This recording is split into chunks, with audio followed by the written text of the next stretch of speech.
Merhabalar arkadaşlar. Kanalıma, videoma hoş geldiniz. Evet arkadaşlar, bugün çok basit, kolay bir şekilde ince trikodan yarasa kollu bir bluz dikeceğiz arkadaşlar. Evet, kol üstü dikişsiz olacak. Kumaşımı önce ikiye, sonra dörde katladım bu şekilde. Ve şimdi hemen başlıyorum arkadaşlar. Ön ortası kumaş katı. Burası da kumaş katı. Şimdi şuradan hemen ensemizi alıyorum. 9 santim ense alıyorum. 3 santimde yaka düşüklüğü alıyorum. Bir miktar düz gittikten sonra eğimimi veriyorum. Ve benim kumaşım 1,5 metre çiftten. Şöyle 70 santimden burayı düz çiziyorum. Ve basen ölçümüze göre çalışacağız arkadaşlar. Sadece vücudumuzun en geniş yeri basen ölçümüz bize gerekli. Şimdi benim basen ölçüm şöyle 33'ten kullanacağım. Bunu yukarı kadar kapatıyorum arkadaşlar. 33'ü yukarı kadar kapatacağım. Ve şuradan kol evimi yapacağım. Çok rahat olsun istiyorum. Şöyle 25'ten şurayı da hemen çiziyorum. Bu şekilde. Gördüğünüz gibi arkadaşlar çok kolay, basit. Bakın şunu da şuradan şöyle bir yuvarlıyorum. Şöyle. 1 santim dikiş payı vererek hemen kesiyorum. Hemen boyumuzu alalım.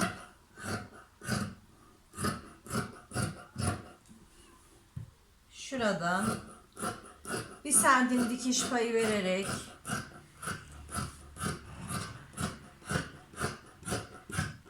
bu şekilde kesiyorum. Arka yaka olarak açıyorum. Ve gördüğünüz gibi ön ve arkamız kesildi arkadaşlar. Şimdi hemen omuz başlarına iğne takacağım.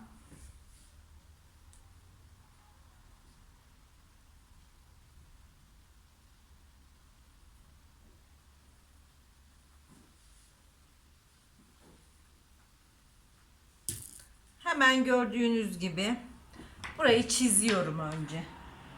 Çizelim ki çizgimize göre de iğnemizi takalım. Şuradan iğnemi takıyorum. Buradan da iğnemi takıyorum. Ve açıyoruz arkadaşlar.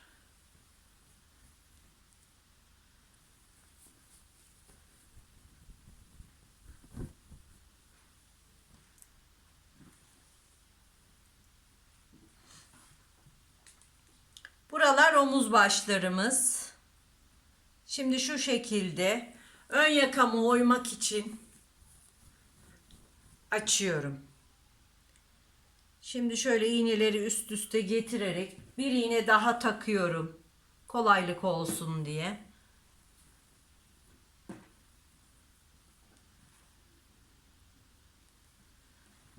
Çok kolay, basit arkadaşlar. Sadece basen ölçümüzde yapacağımız bir işlem. Hiçbir kalıba gerek yok.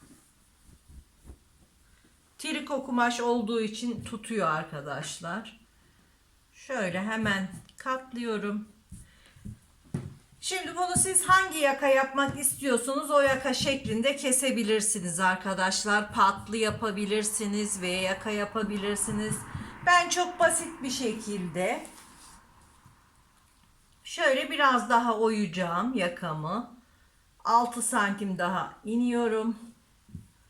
Ve hemen şöyle bir miktar düz geldikten sonra yaka şeklini vererek keseceğim. Ve kendinden kıvıracağım hemen, çok kolay olsun diye.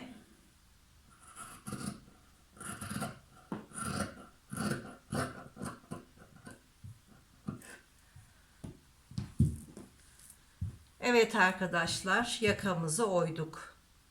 İğnelerimi çıkartıyorum.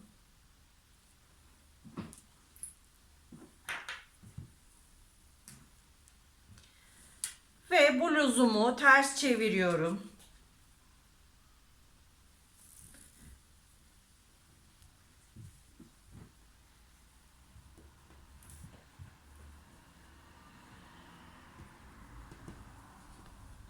Evet arkadaşlar, gördüğünüz gibi bluzumu ters çeviriyorum.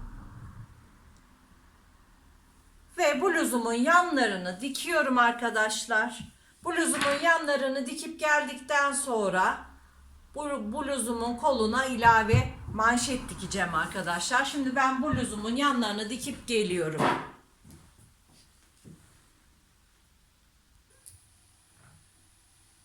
Evet arkadaşlar, bluzumun yanlarını diktim. Kollarına ek yapmayacağım arkadaşlar. Kollarını bu şekilde bırakacağım. Yakayı çevireceğim. Ama etek altına kalın bir lastik takacağım. Lastik için bant keseceğim arkadaşlar. Eteğimin altını ölçüyorum. Tam olarak 66 santim eninde lastiğimin içine gireceği şekilde bir bant keseceğim. Lastiğimi ölçüyorum, 4 santim, 8 11 santim bir bant keseceğim arkadaşlar. Şu şekilde ve eteğimin altına lastik takacağım. Şu şekilde. Hemen kumaşımı düzeltiyorum. Evet. Şöyle 11 santimden etek altına bant keseceğim. Kumaşımın eğriliğini düzeltiyorum. 11 santimden çiziyorum ve kesiyorum arkadaşlar. Değişik bir bluz olacak. Çok basit bir şekilde.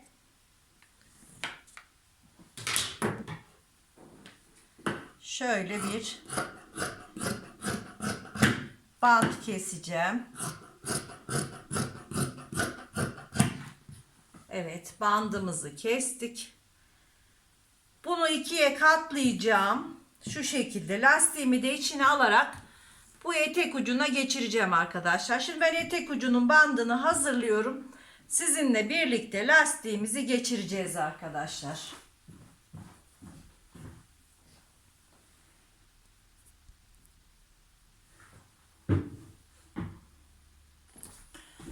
Evet arkadaşlar, gördüğünüz gibi etek ucuna takacağım lastiğimi hazırladım.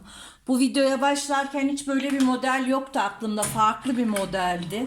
Ama video çekerken modeli değiştirdim arkadaşlar. Evet, şimdi eteğimin ucuna lastiğimi takacağım.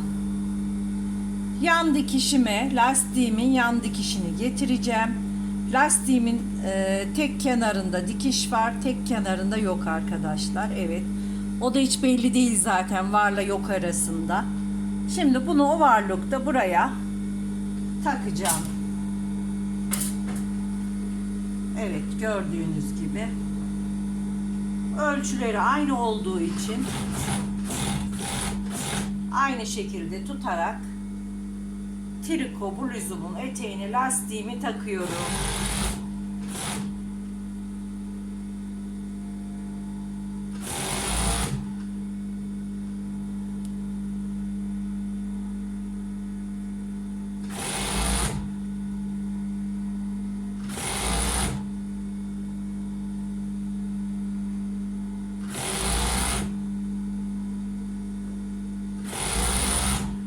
Kumaşım çok güzel arkadaşlar, yumuşacık.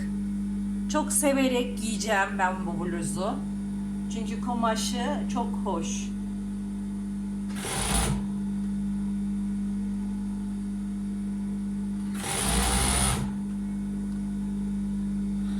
Evet arkadaşlar, şöyle tutuyorum.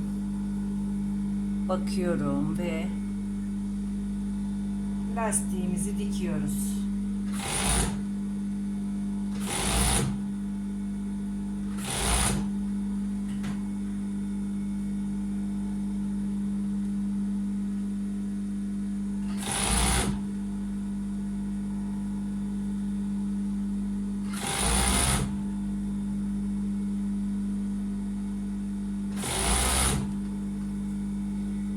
Kalan mesafeye bakıyorum şöyle. Gördüğünüz gibi tam geliyor.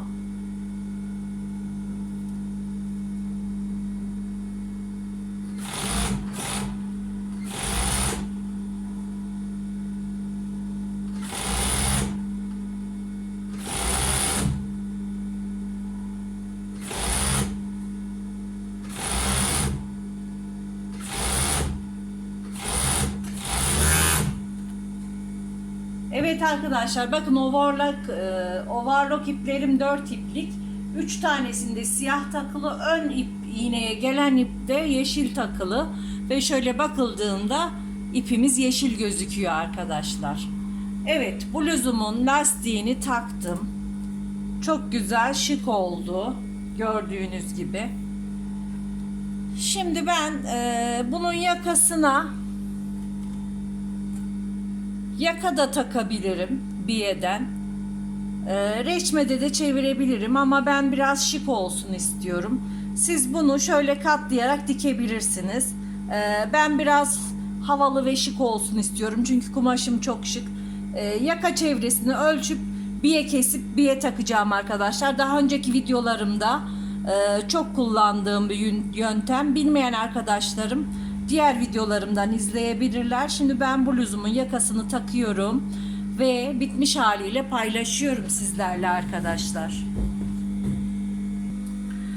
Evet arkadaşlar, yakamı da bu şekilde hazırladım ve yaka dikişini de göstermek istedim arkadaşlar, pratik olarak. Evet.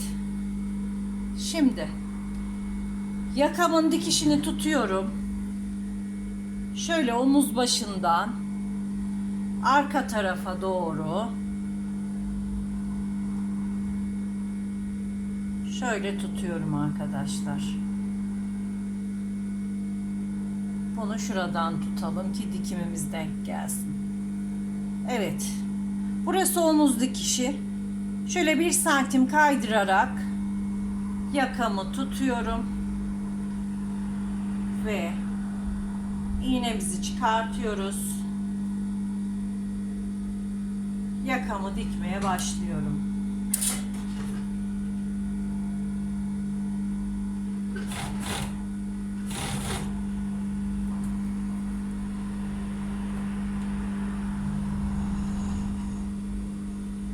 Evet arkadaşlar. Şöyle yakamı hafiften çekiyorum.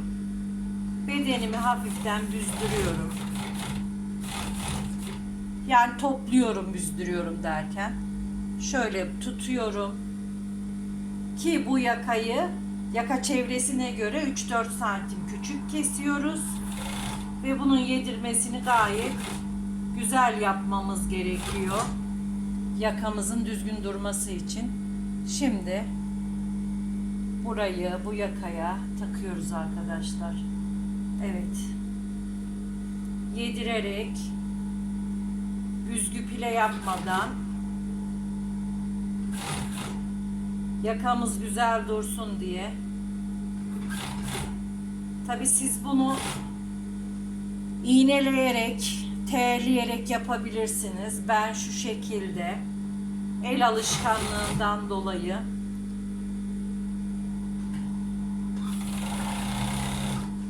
takabiliyorum.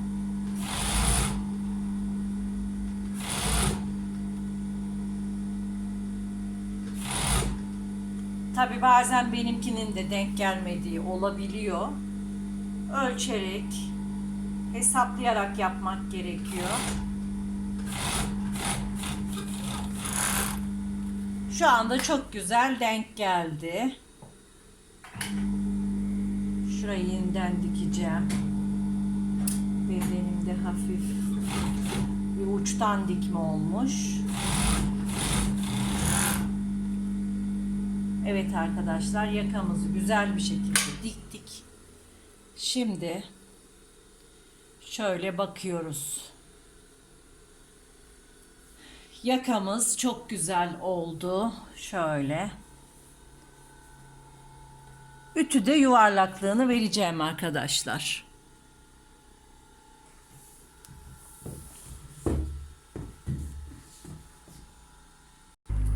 Evet arkadaşlar, bu da trikomuzun bitmiş hali arkadaşlar. Bakın lastiği çok şık oldu.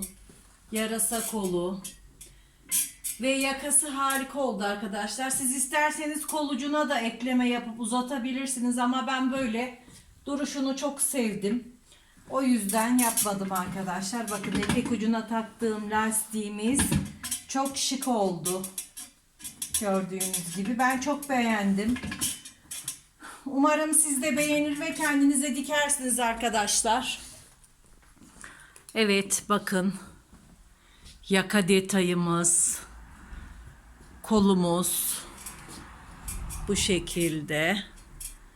Ve etek ucunun lastiği. Harika oldu arkadaşlar. Ben çok beğendim. Kumaşım da yumuşacık, incecik, çok güzel.